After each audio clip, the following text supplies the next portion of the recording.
Hello and welcome to another Avowed video, but this time combat tips and tricks. This will probably be my last video for Avowed besides the review itself, as most you know Monster Hunter has just come out and the game looks amazing. So before we do anything else, let's get right into it. So my first tip is stick to a few uniques early. Now what I mean by this is honestly this game throws you uniques at you, weapons, rings, armors, gauntlets, boots. It throws so many uniques at you, especially early, that I think the best way to approach it is to just kind of focus on a few when you first start. The first area in itself has, I think, 12 unique weapons total, ranging from pistols, swords, axes, whatever you really want.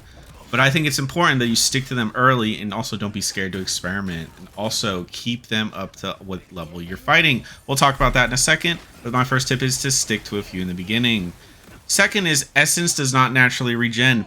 Make sure you invest in the food that gives you more regen for your essence, as well as the armor if you are someone like me who runs a sword and casting, or is kind of a caster, so to say.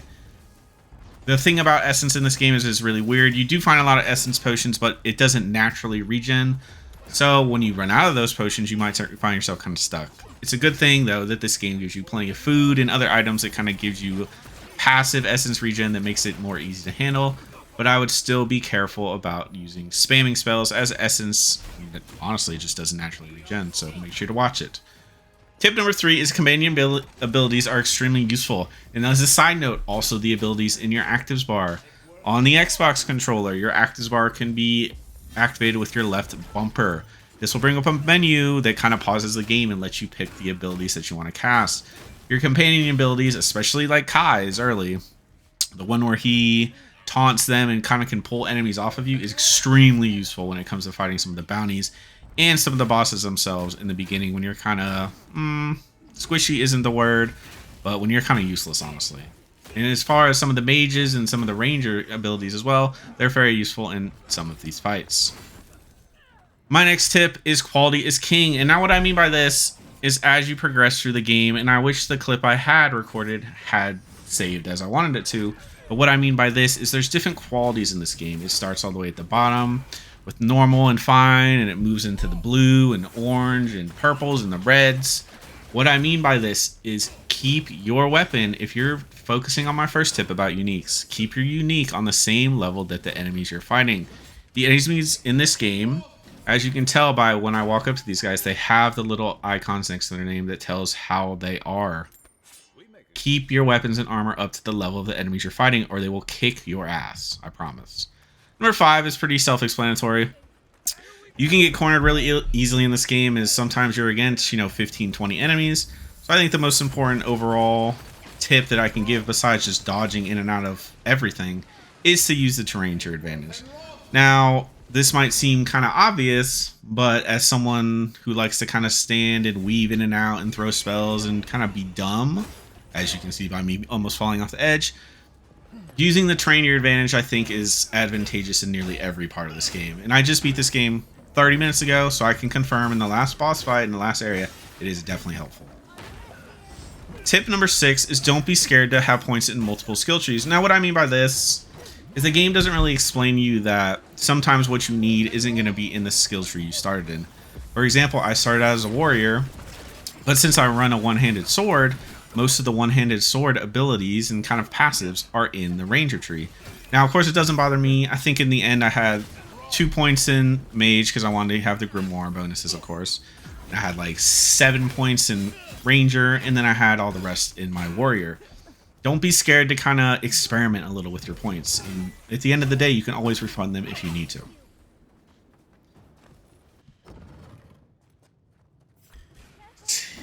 Tip number 7 is, excuse me, have 2 sets of weapons so you're prepared for any situation. I think this one's pretty self-explanatory in itself. On Xbox, because that's what I use the Xbox controller on my PC, the way you switch between these 2 different sets is you press the Y button. When you go to your inventory, you can switch between them by clicking the Y button as well. It allows you to have 2 different sets of weapons. So for my case, I usually ran my sword in my grimoire book in one hand, or one set, and then I had a heavy sword in the other hand if I needed it, like the one I'm running in this clip right here. The way the uniques work and so on and so forth, it kind of makes it so you shouldn't be scared to run multiple builds because it's nice and you want to be prepared. Tip number 8, and I think this is something that kind of ties in with what I talked about earlier, that is spam all your elemental abilities. Kind of given how everything elemental in this game is broken as hell, it doesn't make sense to not spam your spells and anything else that does any kind of elemental damage. Frost, fire, electricity, poison, everything like that in this game, because it all procs stun on the same note, or most of them do. Spam them to your heart's content. I promise you it will make all the fights easier, maybe even on the harder difficulties. I only know from my normal playthrough, which wasn't too bad, but I know from what I experienced, all the elemental aspects you can apply are broken in themselves. Tip number 9 is make sure you watch your companion's health bars. I know it's kind of easy sometimes to just get lost in the sauce, and I am guilty of that for sure. But once you get to a kind of later portion of the game when the enemies aren't just pushovers and, you know, they give you a bit more of a challenge, your companions are kind of also, you know, they're doing it with you at the end of the day. And sometimes it's kind of hard to pay attention to them while you're also getting chased down by 3 or 4 enemies. So just remember at the end of the day that they're honestly the perfect cannon fodder, and you should make sure you watch their health bars.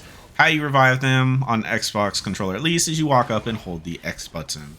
And I'm sure it has another key on PC. Tip number 10 is the strongest companions are Kai and Yatsley, whose name I'm sure I just butchered. The other 2 are weak overall. As much as it pains me to say that the Ranger is weak and the other Mage is kind of weak, I found that from pretty much 3, 4, 5 hours in onwards, the best feeling companions were Kai and the other Mage. She's just better than the base Mage, and Kai, though you get him in the beginning, is the best one because he can kind of fill the tank role if you need him. He also has the amazing taunt ability, which has saved my skin more times than I care to admit. And my last one, which is more of a bonus tip, there are a limited number of enemy types. Learn them early and how to counter them. Now, the other few tips, I should say, have been kind of short because there's not that much to talk about. This game's combat is pretty simple and it's pretty easy to get into. But what you learn early is that there are very few enemy types. Each enemy type in this game is really a copy of the ones you experienced in the beginning. You have basic soldiers, heavy soldiers, which take more damage. You have range units, which are kind of, they dodge a lot and they're really annoying. You have mages that hurt a lot. And then you also have healers. And my thing about this game is you really got to learn what you should kill first. This game, I would go as far as to say that every kind of ranged opponent should die first. It doesn't even matter if you're fighting base warriors that will die in a couple hits. If there is a healer, if there is a mage in the backline, they're going to blow you up and there's nothing you can do about it. So my bonus tip advice is honestly kind of master the enemy types that you can see, because there's not that many of them and most of them are copies of each other, as much as it pains me to say.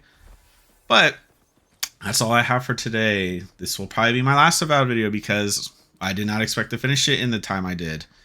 And Monster Hunter looks really good, so if y'all enjoyed this video, make sure to like and comment. If not, well, goodbye.